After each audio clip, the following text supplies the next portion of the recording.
I became a silver bull. And I said several weeks ago, it's there for a record, that I thought silver was going to, from that point, could possibly lead gold higher.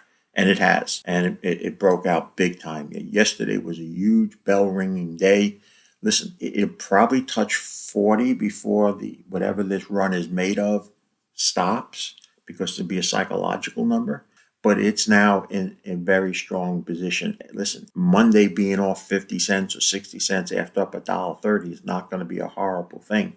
So just keep in mind now that silver is now in the bullish camp. And then, of course, my favorite metal for this year. Market strategist Peter Grandich, who began his Wall Street career in the mid-1980s, has become a key voice in the current precious metals rally. Initially skeptical of silver, Grandich turned bullish when the metal dropped below $30, citing strong industrial demand and heavy short positions. His prediction that silver could lead gold higher has proven accurate. Silver has responded dramatically, with prices reaching $38.85 during Asian trading on Monday, the highest level since 2011. The surge was amplified by President Trump's copper tariffs, which triggered a rush to import silver into the U.S. as an alternative industrial metal. Grandich called the breakout a huge bell-ringing day and sees $40 as a likely target driven by psychological momentum. This bullish outlook is shared by David Morgan of the Morgan Report, who believes silver could reach $40 or higher in 2025. Morgan noted that once silver maintains the $34 level, upside resistance diminishes significantly as market participants anticipate further gains. Meanwhile, gold has delivered an equally impressive performance, surging 26% year-to-date to reach $3,330 per ounce by mid-2025. The yellow metal has repeatedly shattered records, establishing a new all-time high of $3,500 during a particularly volatile trading session in May. This remarkable run builds upon gold's strong 2024 showing, when it climbed from $2,076 to $2,666 per ounce. Grandich views gold's 200-day moving average crossing $3,000 as healthy consolidation. If gold holds between $3,000 and its all-time high, he sees it setting the stage for a long-term move to $4,000 to $5,000, calling the recent performance just excellent. This technical analysis suggests both precious metals may have substantial room for continued gains. Before we begin, don't forget to like, share, and subscribe to our channel. Join our growing community by hitting the subscribe button and turning on the notification bell so you never miss an update. The dollar is extremely oversold. Yes, it's come down a lot. That's what I expected. It's had its worst first half of a year, but it's overdue for a dead cat bounce, bear market rally, or whatever you want to call it. But that will be more difficult if Trump gets his wish and they start cutting interest rates. It'll be more likely if the other thing happens, and as I told you, the 10-year starts moving to 5%, that could aid. So the dollar now needs to be watched because it's going to have far more of an impact than it normally does, at least for the rest of the year, both on the stock and bond market. Not as much on the metals market because gold and now silver, and we'll get to that in a minute, they have gone up despite a rising dollar. And that was another bullish reason why gold has been, to me, the best place to be anyway. So that's a very, very important thing about the dollar.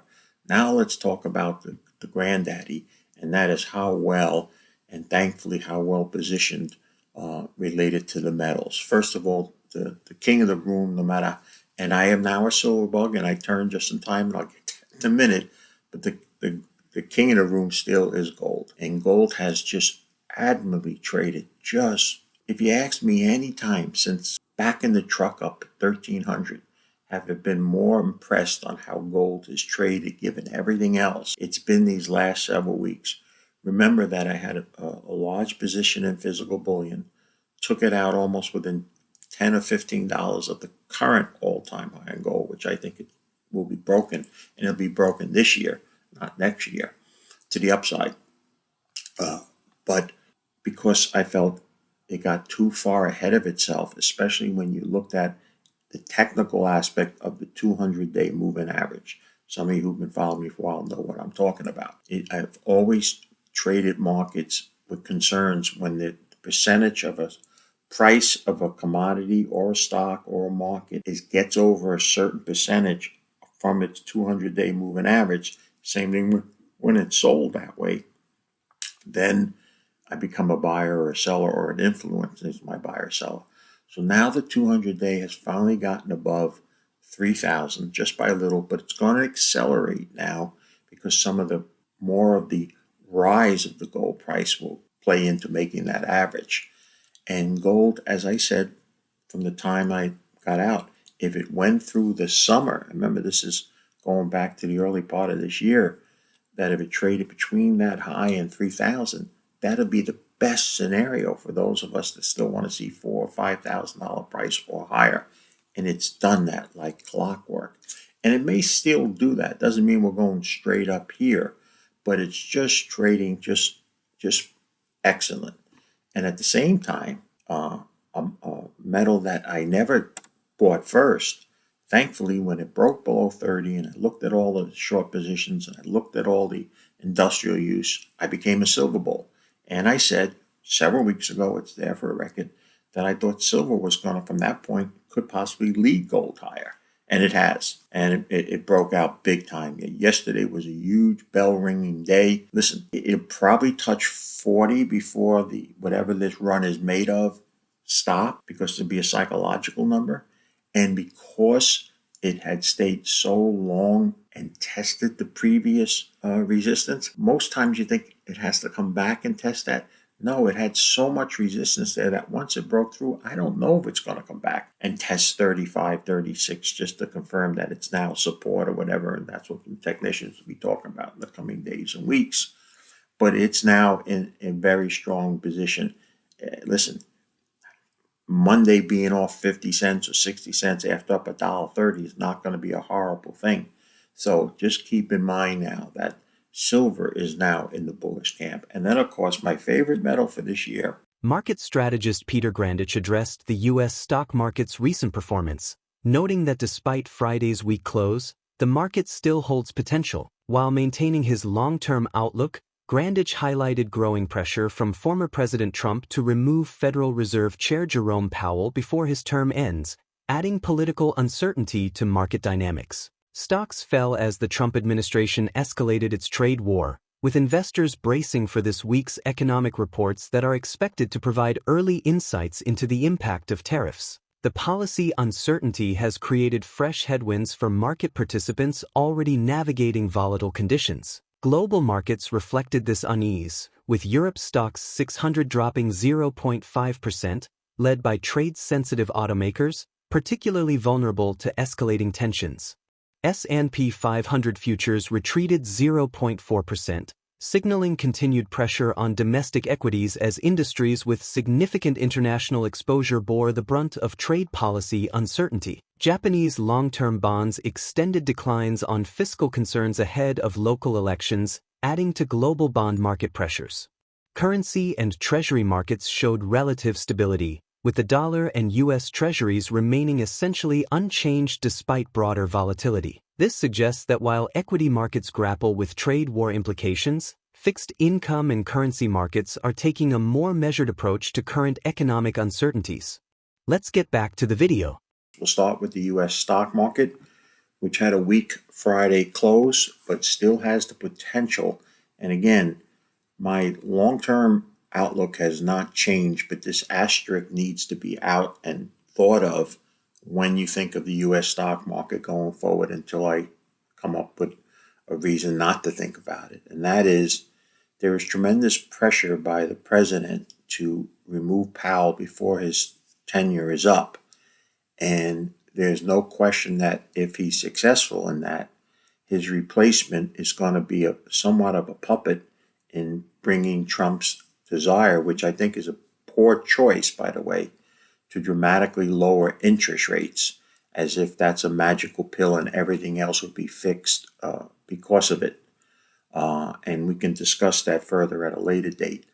But if he's successful in that, the stock market will initially rally strong and hard on that because it's been trained. Remember, the vast majority of financial advisors have basically been in the business only since 2000, many only since 2010. They've only basically experienced a one-way street that's interrupted on rare occasions and is usually saved by the Fed. This will be another view that cut interest rates, that's always good for the stock market. You just buy, buy, buy. And the public in general has taken that mold up. And so the initial reaction to that could be a melt-up like market. That's not to say, A, he's going to be successful in that, and B, that's definitely going to occur, but I think you need to be on guard for that. So that has what has kept me from wanting to, as much as at times it looked like going short would be appropriate, not to be short. Remember, it's not how much you're going to make, it's how much you don't lose, which will that be at the end of the day, separate the winners from the losers. And as much as I've been an overall bear, other than for a few short periods of times bullish, I've not lost money in the U.S. stock market by betting against it, and that's very important. So the majors are still good, but my focus, obviously, Riverboat Pete, is in the junior market. I think that, it's going to sound crazy. A lot of the juniors are up. I get these keyboard warriors, and they bring up the 2 or 3 or 4 that didn't work out, especially one, even though I openly talk about it. But we've had so many of the juniors gone up 300, 500% already. You got to remember, stocks like Radisson, North Isle, I know I'm forgetting some others, we were buying Group 11 resources. We were buying them at 6, 8, 10 cents. They're now 30, 40, some of them 50 cents. That's 300, 500% gain already. But let them do what they got to do and all. But relative to where the metals are now, the underlying metals that those companies are exploring for and hoping to develop, and where the share price is, they're actually cheaper now relative to that. I think the biggest example, and of course I had to buy a few more shares because I freed up some cash in a trade. I bought more North Isle because the valuation, even if you just look at it PEA, look at the prices that the PEA was done at, and look at the prices now. Throw in a 550 copper price. Oh my God! So I still think that's where the focus needs to be. It's high risk. You've got to be prepared to lose part of all your capital, but I really think that's the area. The silver bull market continues, with June's breakout above $35 pushing the metal up 24.94% year-to-date, placing it alongside gold as one of the strongest performing assets. Both gold and silver are reaffirming their roles as reliable stores of value amid rising global uncertainty.